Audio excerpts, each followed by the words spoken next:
नमन प्रणाम। जामबाणी साहित्य की एक बड़ी अच्छी साखी है जिन्हें आप अवतार की साखी की नाम जानी दे कि राजा बलि के द्वारे जांचन आयो नर हरि 52 रूप मुरार 3 पेंड वसुधा करी। 3 पेंड वसुधा करी न लीनी दे बदार भूप कहे सुन देवता मापो पीठ हमार आया था हरि बलि छलने को हार गए हरि आप। अर्थात भगवान विष्णु का 5वां अवतार जो राजा बलि को छलने के लिए हुआ, क्योंकि राजा बलि स्वर्ग पर अधिकार करके इंद्र का आसन लेना चाहता था, इसलिए उन्होंने 100 अश्वमेध यज्ञ करने का संकल्प किया। और कहते हैं कि लगभग 99 के आसपास अश्वमेध यज्ञ कर लिए थे। तो देवताओं ने मिल करके भगवान विष्णु से प्रार्थना की कि महाराज राजा बलि को रोकिए, वो इंद्र का आसन लेने वाले हैं। इसलिए भगवान विष्णु ने एक ब्राह्मण, छोटा सा ब्राह्मण के रूप में अवतार लिया, जिसे हम वामन अवतार कहते हैं।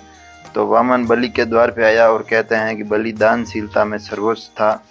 तो ब्राह्मण देवता ने मांग रखी कि मुझे 3 पेंड वसुधा यानी कि 3 पैर जमीन दी जाए। तो राजा बलि ने कहा कि ये भूमंडल मेरा ही साम्राज्य है, आप इच्छा हो वहाँ से नाप लीजिए। तो ब्राह्मण देवता ने 2 पैर में पूरे ब्रह्मांड नाप लिया, तीसरा पैर कहाँ रखूं, राजा बलि को बोला। तो राजा बलि समझ गया कि ये कोई सामान्य पुरुष नहीं है, स्वयं भगवान ही है। तो राजा बलि ने अपना शीश आगे किया और कहा कि आप तीसरा पैर मेरे शीश पे रखिए।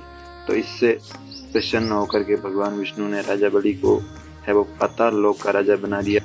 और कहते हैं कि 8 चिरंजीवियों में भी राजा बलि का नाम शुमार है।